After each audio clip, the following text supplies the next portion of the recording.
नमस्कार, स्वागत है साहित्यिक झरोखा चैनल पर। आज हम करेंगे रामधारी सिंह दिनकर की रचना कुरुक्षेत्र का सप्तम सर्ग। ये तीसरा वीडियो है, तो व्याख्या ये भाग 3 है। तो आइए देखते हैं। देखिए यहाँ पर क्या कहते हैं कि वह भी मनुष्य है,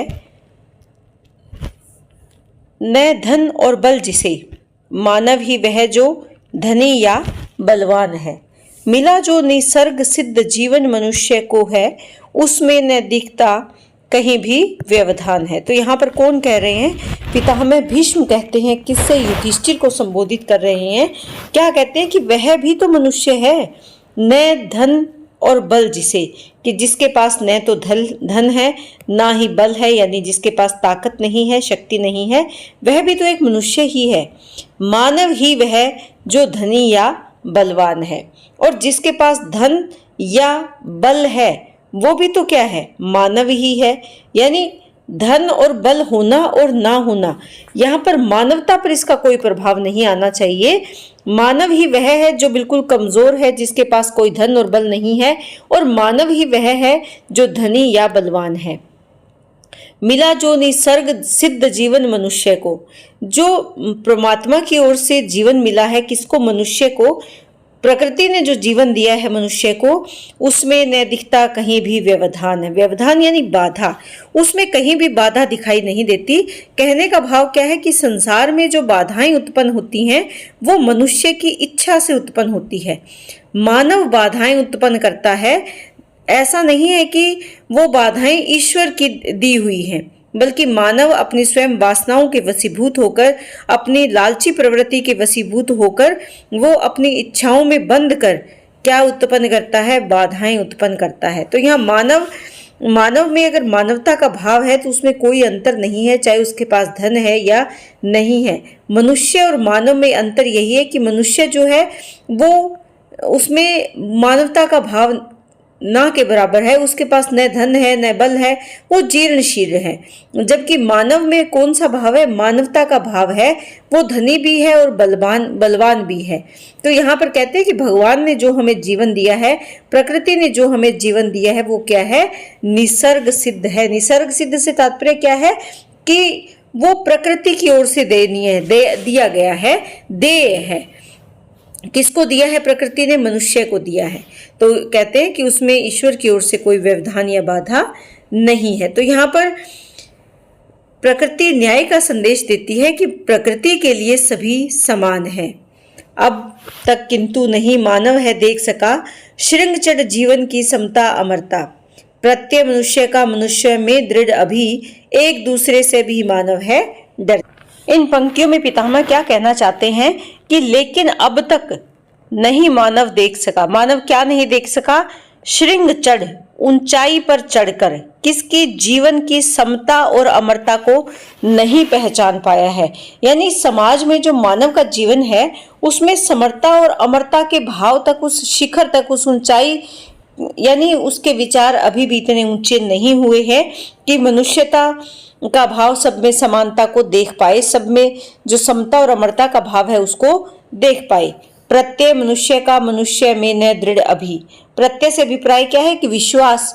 मानव का यानी मनुष्य का मनुष्य में अभी भी दृढ़ विश्वास नहीं है। एक दूसरे से भी मानव है डरता। क्यों विश्वास नहीं है? क्योंकि मानव एक दूसरे से डरता है। किसके कारण? अपने लालच के वशीभूत होकर। अपने मन में डर किस बात का है? किसी दूसरे के द्वारा अपना धोखा देने का, लालच का, या सत्ता को खो देने का जो डर है वो उसके मन में है। इसीलिए अभी तक मानवता में वो विस्तृत जो विचार हैं वो नहीं आए जिसमें समता और अमरता का भाव हो। आगे कहते हैं, और है रहा सदैव शंकित मनुष्य यह, एक दूसरे में द्रोह द्वेष विष भरता। किंतु अब तक है मनुष्य बढ़ता ही गया, एक दूसरे से सदा लड़ता झगड़ता। कहते हैं कि सदैव हमेशा शंका रही है मनुष्य में। किसकी शंका? शंका यानी डर का भाव रहा है। एक दूसरे के प्रति द्रोह का, द्वेष का जहर भरता है एक दूसरे के मन में। यानी मानव की आदत है कि वो हमेशा मन से शंकालु रहा है, और एक दूसरे के प्रति यहाँ पर समानता का भाव नहीं। कौन सा भाव है? द्रोह द्वेष और विष भरने का भाव है।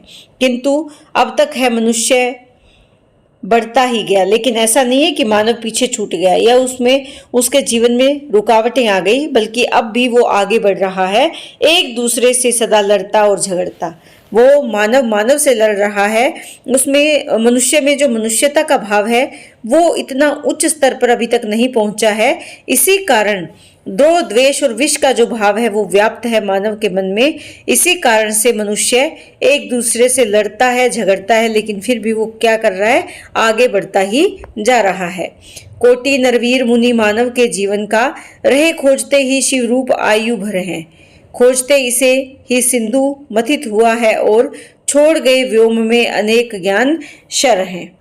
कहने का भाव क्या है कि कोटि यानी करोड़ों नर वीर, करोड़ों वीर पुरुष या वीर योद्धा, मुनि और मानव, जो मुनि जन महापुरुष ऋषि मुनि हैं, और मानव के जीवन का रहे खोजते ही, क्या खोजते रहे मानव जीवन का, शिव रूप आयु भर यानी उम्र भर। किसको खोजते रहे? केवल एक ही वस्तु, एक ही चीज थी जिसको वो खोजते रहे, वो क्या है? शिव रूप। शिव रूप से तात्पर्य यहाँ पर क्या है? परम सत्य की जीवन भर किसकी खोज में रहे? परम सत्य की खोज में ही लगे रहे। चाहे वो वीर पुरुष, वीर योद्धा रहे, मुनि या सामान्य मानव रहा, उसके जीवन का उद्देश्य क्या रहा? शिव रूप को ढूंढना। खोजते इसे ही सिंधु मथित हुआ और छोड़ गए व्योम में, कि इसी भाव को खोजते हुए, इसी अमृत को खोजते हुए सिंधु को मथा गया, यानी समुद्र का मंथन किया गया और छोड़ गए व्योम में। व्योम क्या होता है? आकाश में। ज्ञान शर, शर क्या होते हैं? तीर, कि ज्ञान के तीर इस आकाश में छोड़ गए, संसार के आकाश में छोड़ गए। कहने का भाव क्या है कि प्रभु या परमात्मा जो परम सत्य है उसकी खोज में अनेकों वर्षों से वीर पुरुष, मुनि जन, ऋषि मुनि या मानव लगे हुए हैं, और उनकी खोज का परिणाम क्या निकला कि अनेक ऐसे विषय उत्पन्न हुए जो ज्ञान का प्रचार प्रसार करने वाले हैं, यानी ज्ञान के अनेक तीर उनके द्वारा छोड़े गए, जिनमें विज्ञान है, दर्शन है, वेद है, पुराण है या तत्व ज्ञान आदि का प्रचार प्रसार इसके माध्यम से हुआ। खोजते रहे, खोजते इसे ही पाप पंक में मनुष्य गिरे, खोजते इसे ही बलिदान हुए नर हैं, खोजते इसे ही मानवों ने है विराग लिया, खोजते इसे ही किए ध्वंसक समर है। कि किसे खोजते हुए? परम सत्य की खोज में ही पाक पंक में मनुष्य गिरे, कि पाप के कीचड़ में मानव गिरा, मनुष्य गिर गया। किसको खोजते खोजते? परम सत्य की खोज में। इसी परम सत्य की खोज करते हुए अनेक नर या मानव क्या हो गए? बलिदान हो गए, अपना जीवन उन्होंने न्यौछावर कर दिए। और इसे ही खोजते खोजते मानवों ने है विराग लिया, वैराग्य धारण कर लिया है, वो ऋषि मुनि बन गए हैं। खोजते इसे ही किए ध्वंसक समर हैं, कि इसे ही कहाँ खोजते हैं? इसे खोजते खोजते ही किए हैं अनेक ध्वंसक युद्ध भी इसके कारण हुए हैं। तो यहाँ पर कहने का भाव क्या है कि मानव जो है वो बार बार प्रत्येक युग में किसको खोज रहा है? परम सत्य को खोज रहा है। और इस परम सत्य को खोजते खोजते अनेक मनुष्य है जो पाप रूपी कीचड़ में गिर गए हैं, कईयों का जीवन बलिदान हो गया। कुछ ऐसे भी ऋषि जन हुए हैं जिन्होंने वैराग्य धारण कर लिया, और इसके साथ साथ अनेक ऐसे समर का तात्पर्य यहाँ पर क्या है? युद्ध से है, कि अनेक भयानक युद्ध हुए हैं, ध्वंसक यानी विनाशकारी युद्ध हुए हैं। किसको? परम सत्य की खोज में। खोजना इसे हो तो जलाओ शुभ्र ज्ञान दीप। लेकिन वो क्या कहते हैं कि अगर तुम्हें परम सत्य का खोज करना है, परम सत्य को खोजना है, तो क्या करो? जलाओ शुभ का दीप, ज्ञान। और वो दीप किसका? ज्ञान का दीप जलाओ। आगे बढ़ो वीर कुरुक्षेत्र के शमशान से, कि इस कुरुक्षेत्र के शमशान में बैठकर तुम अपना जीवन नष्ट मत करो।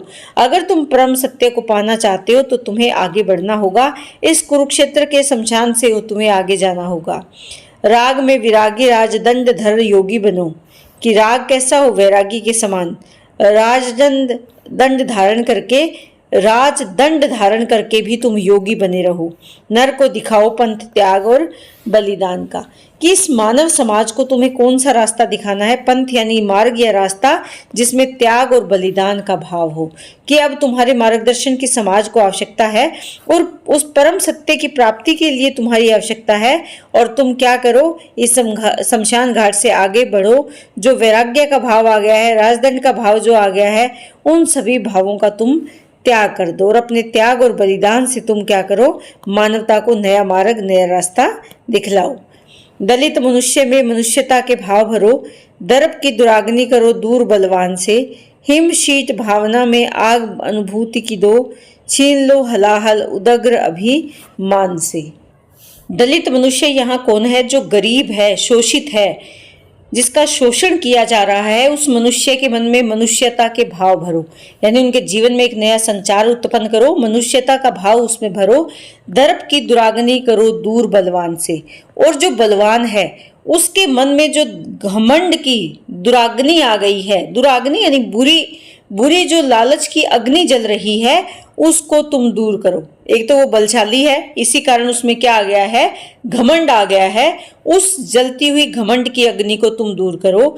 हिम शीत भावना में आग अनुभूति की दो, कि जो बिल्कुल ठंडी हो चुकी है, यहाँ पर कहने का भाव क्या है कि निष्क्रिय हो चुकी है, दबी हुई जो भावना है, उसमें आग जलाओ। किसकी? अनुभूति की दो, कि तुम उसमें अनुभूति उत्पन्न करो।